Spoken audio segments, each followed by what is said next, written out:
তো দাদা হুজুর খলিফা কিতাব লিখেছেন, আমি নামটা ভুলে যাচ্ছি,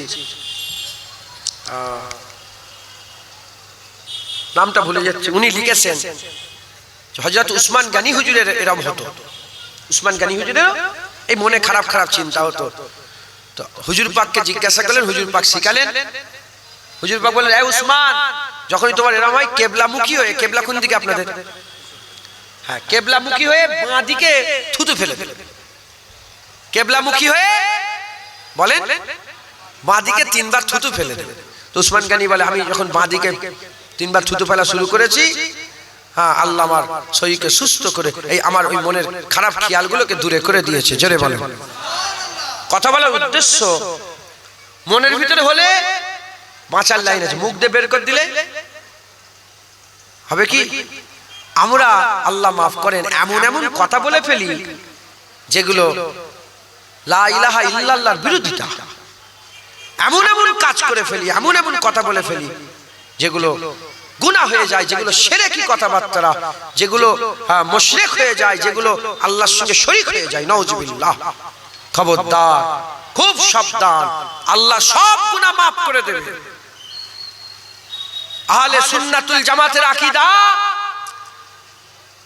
শিরক ব্যতীত সমস্ত গুনাহ আল্লাহ চাইলে মাফ করে জান্নাত দিয়ে দিতে পারে। নামাজ কাজা করেছেন তো, আল্লাহ চাইলে মাফ করে জান্নাত দিয়ে দেবে। দাড়ি চাচেন, সারা জীবন দাড়ি চেঁচেছেন তো, আল্লাহ চাইলে মাফ করে দিতে পারে। হারাম খেয়েছেন তো, আল্লাহ চাইলে মাফ করে। শিরকের গুনাহ আল্লাহ মাফ করবে। আল্লাহ নিজের জন্য এটা ওয়াদা করে নিয়েছে, যারা শিরক করে মরে যাবে, আল্লাহর সঙ্গে কাউকে শরীক করে মরে যাবে, আমার আল্লাহ তাকে মাফ করবে না। আল্লাহ মাফ করেন। এখন বেশিরভাগ মুসলমান, আমি যেটা দেখছি, আল্লাহ পাক আমাকে যেটা দেখাচ্ছেন, বেশিরভাগ মুসলমান এই দুনিয়ার বাদশা, রাজা বাদশা হওয়ার জন্য শিরক করে ফেলছে। বেশিরভাগ মুসলমান। হ্যাঁ, এইবার সেবার দেখছিলাম, আমি তো মুজাদ্দেদ জামানের ঘরের ছেলে, আপনারা আমার মুজাদ্দেদ জামানের মুরিদ। আমাকে যেখানে আল্লাহ বসিয়েছেন, এটা আলেমের জায়গা। আমি তো সবার জন্য বলবো। সে যদি মন্ত্রী হয় তার জন্য বলবো না, সে যদি এমএলএ হয় তার জন্য বলবো না। এই আমি গিয়েছিলাম কদিন আগে, এতে ওই ডায়মন্ড হাবড়ার দিকে একজন মুসলমানের ছেলে ভোটে দাঁড়িয়েছে। সে প্রথমে গাইরুল্লাহর গলায় মালা পরিয়ে দিয়ে ভোটের প্রচার শুরু করেছে। ওর ঈমান আছে? হ্যাঁ, বলে ওর কাছে দোয়া নিয়ে বেরোচ্ছে। নাউজুবিল্লাহ। খুব সাবধান, লা ইলাহা ইল্লাল্লাহ, আপনার খবরদার শিরক করবেন না। 1 নম্বর কাফের হওয়ার কারণ, লা ইলাহা ইল্লাল্লাহ ছন্দ করলে কাফের হয়ে যাবে। লা ইলাহা ইল্লাল্লাহ ছন্দ করলে কাফের হয়ে যাবে। মুসলমানের ছেলেরা, এর উম্মত উম্মতিরা, লা ইলাহা ইল্লাল্লাহ দিলের মধ্যে রাখেন, দিলের মধ্যে রাখেন। লা ইলাহা ইল্লাল্লাহ, আপনারা খবরদার লা ইলাহা ইল্লাল্লাহ কাউকে শরীক করবেন না। জুবান দিয়ে বলছেন লা ইলাহা ইল্লাল্লাহ, মনেও রাখেন লা ইলাহা ইল্লাল্লাহ, কাজেও প্রমাণ করেন লা ইলাহা ইল্লাল্লাহ। লা ইলাহা ইল্লাল্লাহ, এই লা ইলাহা ইল্লাল্লাহ অন্তরে রেখে দেন। 1 নম্বর আমি বলে দিলাম, শিরক করবেন না, কাফের হয়ে যাবেন যদি লা ইলাহা ইল্লাল্লাহ অন্তরে রাখেন। ইনশাআল্লাহ একদিক থেকে আপনি ঈমানওয়ালা হয়ে আছেন।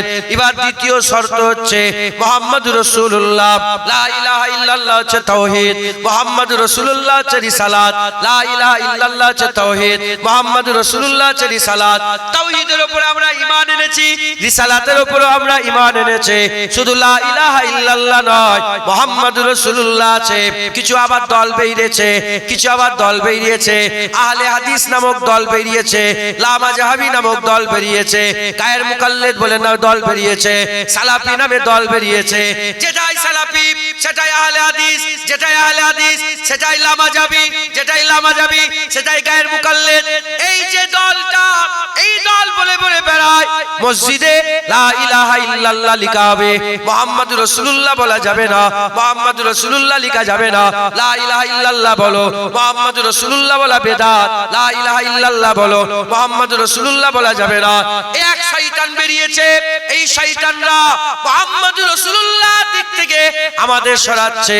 জেনে রেখে দেবেন, যেমন লা ইলাহা ইল্লাল্লাহ বিয়াদবি করলে কাফের হয়ে যাবেন, মুহাম্মাদুর রাসূলুল্লাহ বিয়াদবি করলো কাফের হয়ে যাবেন। লা ইলাহা ইল্লাল্লাহ যেমন সন্দেহ করলে কাফের হবেন, মুহাম্মদুর রাসূলুল্লাহ সন্দেহ করলে কাফের হবেন। যেমন আমরা তাওহীদের উপর ঈমান এনেছি, রিসালাতের উপর ঈমান এনেছি, লা ইলাহা ইল্লাল্লাহ মানতে হবে, মুহাম্মদুর রাসূলুল্লাহ মানতে হবে। যার মধ্যেই দুটো থাকবে আমার আল্লাহ তাকে ঈমানওয়ালা বানিয়ে দেবে। ঈমানের ৭৭টা বিষয় আছে, আর সবকটাই লা ইলাহা ইল্লাল্লাহ মুহাম্মদুর রাসূলুল্লাহর মধ্যেই পড়ে। আল্লাহ আল্লাহ রাসূলকে মানলাম, আল্লাহ আল্লাহ রাসূলের সব কথাকে মেনে নিলাম, বাস মুমিন হয়ে গেলাম, ঈমান পেয়ে গেলাম। কথা ঠিক না বেঠিক বলে? হ্যাঁ, মুসলমান এরা বেরিয়েছে, কি বলছে? সেবার দেখছিলাম ভিডিও করে করে দেখাচ্ছে, আর বলছে মসজিদে লা ইলাহা ইল্লাল্লাহ বলছে, মসজিদে ঢুকে খুব মনটা খুশি হয়েছে। বলে কেন? বলে এই মসজিদে শুধু লা ইলাহা ইল্লাল্লাহ আছে, মুহাম্মদুর রাসূলুল্লাহ লেখা নেই বলে ওর মনটা খুব খুশি। আর ওই শয়তান জানে না ওই মসজিদেই আজান হয় মুহাম্মদুর রাসূলুল্লাহ বলে, ওই মসজিদে ইকামত হয় মুহাম্মদুর রাসূলুল্লাহ বলে, আর ওই মসজিদেই নামাজ হয়, নামাজের মধ্যেও আশহাদু আন্না মুহাম্মাদান আবদুহু ওয়া রাসূলুহু বলা হয়। একবার জোরে বলেন সুবহানাল্লাহ। নামাজের ভিতরে মুহাম্মদুর রাসূলুল্লাহ, আজানে রাসূলুল্লাহ, ইকামতে রাসূলুল্লাহ, আর দিয়ালে নাম লেখা আছে। এ বলে সন্দেহ করে, এ বলে হ্যাঁ দেয়া যাবে না,